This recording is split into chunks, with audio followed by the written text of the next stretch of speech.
हे दोस्तों, साल 2020 बदलावों का साल रहा है। इस दौरान कई ऐसे बदलाव हुए हैं जिनका असर हमारे भविष्य पर पड़ने वाला है। व्लादिमीर लेनिन ने कहा था, कभी कभी दशकों गुजर जाते हैं और कुछ नहीं होता। कभी कभी हफ्तों में ही दशकों की घटनाएं हो जाती हैं। साल 2020 की सच्चाई कुछ ऐसी ही है। कोविड-19 महामारी के आने के बाद से दुनिया में भारी बदलाव हुआ है। कई ग्लोबल ट्रेंड अपने शिखर पर पहुंच गए और दुनिया बदलने वाली कुछ ताकतों का दौर खत्म हो गया। अगर उथल पुथल का कोई सूचकांक होता तो यकीन मानिए 2020 में वह अपने शिखर पर होता। कोई आम दिन हो तो हम अपना ध्यान उन चीज़ों पर लगाते हैं जिनसे हमारी ज़िंदगी पर यहाँ वहाँ असर पड़ता है।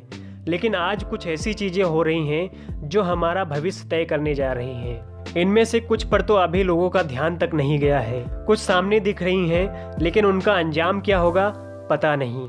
यहाँ मैं कुछ ऐसी ही बातों का जिक्र कर रहा हूँ जिनके लिए साल 2020 मेरे ख्याल से याद रखा जाएगा।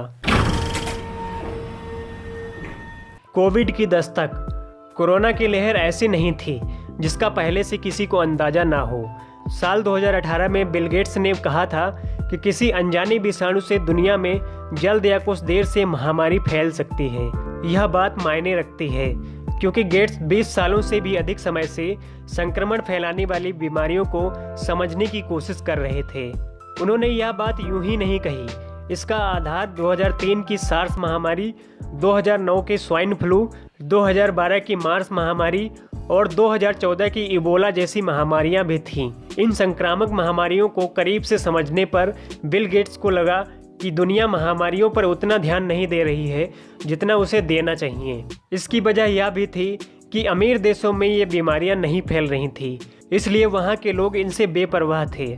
वक्त के साथ साथ यह वायरस हमारी ज़िंदगी बदलता गया। इनमें से कुछ बदलाव तो ऐसे हैं जो उम्र भर हमारे साथ रहने वाले हैं। वर्क फ्रॉम होम आज कोई अस्थायी सच नहीं है, बल्कि कई कंपनियों की लंबी अवधि के प्लान का हिस्सा बन चुका है। कुछ देशों में तो कानून बनाकर इसका लोगों को अधिकार तक दे दिया गया है। कोविड-19 ने समाज की बंद खिड़की को खोल दिया है। चीन अपना शिखर छू चुका है। चीन ने जिस तरह से तरक्की की है उससे जापान की याद आती है।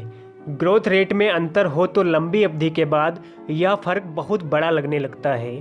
1989 के बाद से चीन की इकोनॉमी 14.12 गुना बढ़ी है, जबकि इसी बीच समूची दुनिया की ग्रोथ रेट 2.32 गुना रही है। आज चीन न सिर्फ दुनिया की फैक्ट्री बन चुका है, बल्कि वैश्विक खपत में बढ़ोतरी वहीं से आ रही है। इतिहास में गरीबी खत्म करने के मामले में भी चीन का रिकॉर्ड सबसे बेहतर रहा है। 1978 से 2018 के बीच चीन के ग्रामीण इलाकों में 70 करोड़ लोग गरीबी की दलदल से बाहर निकल चुके हैं। दुनिया के सबसे बड़े बैंकों में से कुछ बैंक चीन में हैं। फार्मास्यूटिकल इंग्रेडिएंट बनाने और टेक्नोलॉजी में भी चीन की कंपनियों का दबदबा है। उसकी प्रोडक्टिविटी ग्रोथ रेट का कोई मुकाबला नहीं है। इन सब से ऐसा लगता है कि चीन अपने शिखर पर पहुंच चुका है। आर्थिक आंकड़ों को देखने से चीन को लेकर चिंता बढ़ रही है। साथ ही दुनिया में उसके रिश्तों में भी काफ़ी ज़्यादा बदलाव आ रहे हैं। प्यू रिसर्च के 14 देशों के हालिया पोल से पता चलता है कि चीन की नेगेटिव छवि बढ़ रही है। जिन देशों में यह सर्वे हुआ वहाँ अधिकांश लोगों की चीन को लेकर राय अच्छी नहीं थी।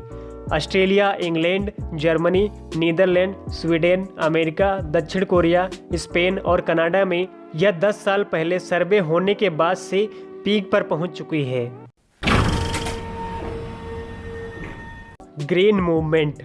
पर्यावरण आंदोलन को इस साल आधिकारिक तौर पर 50 साल हो गए हैं। पहला पृथ्वी दिवस 22 अप्रैल 1978 को मनाया गया था और उसी साल यूएस एनवायरमेंटल एजेंसी की स्थापना हुई थी।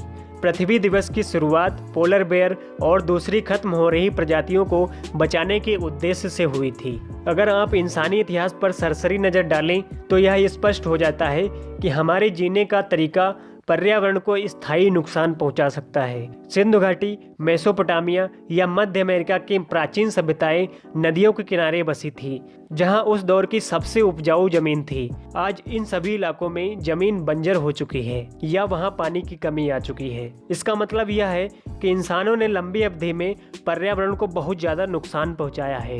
लेकिन साल 2020 में पर्यावरण पर काफी ज्यादा पॉजिटिव प्रभाव आया है। उम्मीद करता हूँ आपको यह इन्फॉर्मेटिव वीडियो अच्छा लगा होगा। अगर आप इसी तरह के इन्फॉर्मेटिव वीडियो चाहते हैं तो इस चैनल को सब्सक्राइब ज़रूर कर लेना और वीडियो को लाइक करना बिल्कुल ना भूलना।